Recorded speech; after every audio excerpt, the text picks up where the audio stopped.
The manga kicks off with Kohei and Yuzuka in the middle of a huge fight right after finalizing their divorce.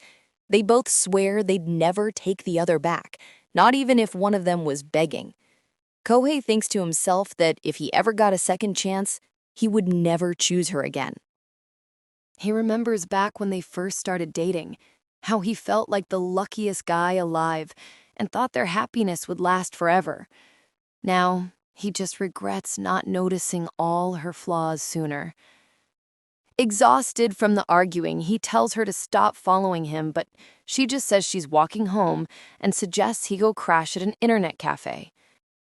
At a crosswalk, their paths finally split. Kohei says a final goodbye, but Yuzuka, not quite catching it, turns back, right into the path of a speeding car. He manages to scream her name and shove her out of the way just in time. Suddenly, he wakes up to a slap across the face.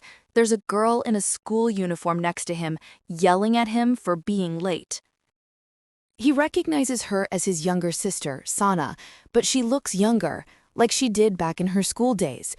Confused about how he got home after the accident, his first instinct is to ask about his ex-wife, Yuzuka, and if she's okay.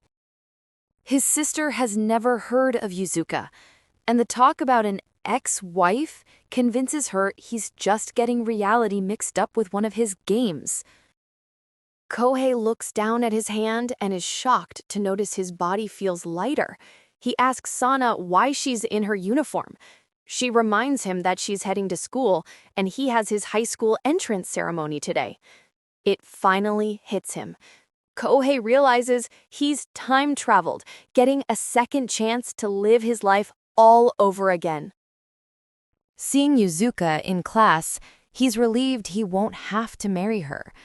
It pisses him off how beautiful she still is, but he decides to keep his distance, get a good job, and find someone else. Class starts, and the teacher asks the students to introduce themselves.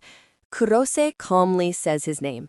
When it's his ex-wife's turn, she stands up, visibly nervous, and says on autopilot, Kurose Yuzuka, accidentally using his last name. Kurose freezes in shock. Yuzuka, realizing her mistake, panics and corrects herself to Kuikawa, blaming it all on nerves. For Kohei, it's all the proof he needs. She remembers everything too.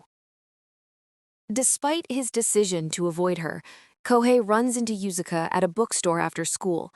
She pretends it's a coincidence and tries to start a conversation, but he's so full of old resentments, he just sees it as another manipulation attempt. At some point, she asks if he has any siblings, and after finding out about Sana, she shows a sudden, suspicious interest and asks for a photo. For Kohei, that's the last straw.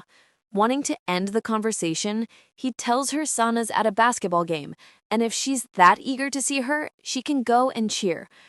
After that, he leaves quickly, resolving to have nothing more to do with Yuzuka. Leaving the bookstore, he gets caught in a heavy downpour, a dead ringer for that same day in his past life. He immediately remembers that lightning struck the nearby park back then, and, just his luck, his only path home is right through it. Walking through the park, he spots Yuzuka huddled in fear inside a gazebo. He wonders what she's doing here and why she hasn't gone home.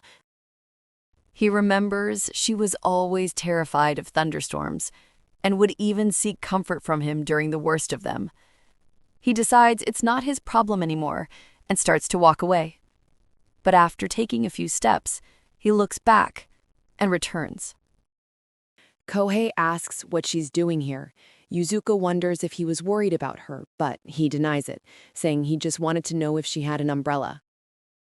He remembers that she was always the one who carried an umbrella, unlike him, and he admits to himself that he used to leave his at home on purpose, just for a chance to share hers and be closer to her. Yuzuka explains that she gave her umbrella away to some kids. Knowing about the lightning, he can't just leave, but telling her would mean revealing that he also remembers the past. He holds out the umbrella, tells her to be careful, and quickly turns to go. but Yuzuka stops him, grabbing his arm tightly. She doesn't want him to get soaked and suggests they share the umbrella. The suggestion sends Kurose into a panic. In the end, they walk under one umbrella. He's completely tense, trying to keep his distance, while she, on the other hand, boldly takes his arm, complaining that he's walking too fast.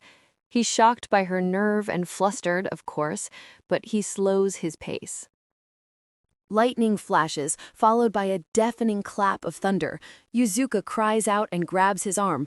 He's embarrassed, but says nothing. Once they're under an awning, he asks her to let go. Realizing what she's doing, she apologizes. Kurose wonders why something so small is affecting him so much.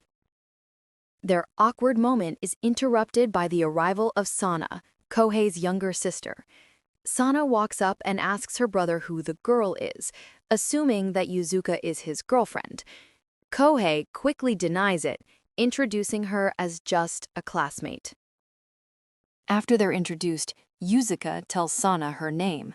Hearing the name Yuzuka, Sana gets excited and explains that her brother woke up that morning in a panic, shouting her name and worrying if she was okay, emphasizing that he called her his wife. The secret Kohei tried so hard to keep is starting to fall apart. Sana is amazed. It's only the first day of high school and he already has a girlfriend? Not wanting to interrupt their date, Sana decides to leave. But as a parting shot, she shows them a news alert on her phone. Lightning just struck the very same park they were in. Telling them to be careful, she leaves them alone with this information.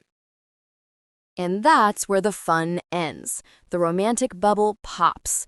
Yuzuka bluntly asks Kohei if he time-traveled too and realizes he's known the truth all along. He accuses her of trying to trick his secret out of him. She fires back that he was the one hiding his memories. The tension builds, and in the heat of the fight, he screams it.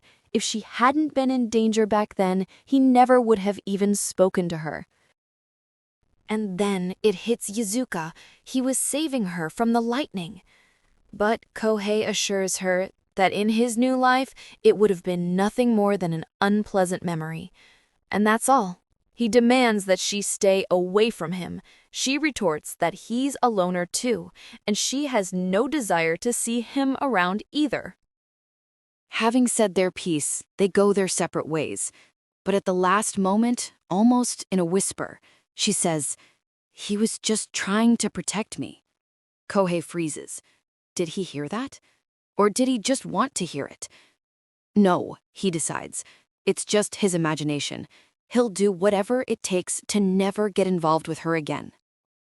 So, what are your thoughts? Drop them in the comments below. And you know the drill. Make sure you're subscribed so you don't miss the next part. Catch you in the next one.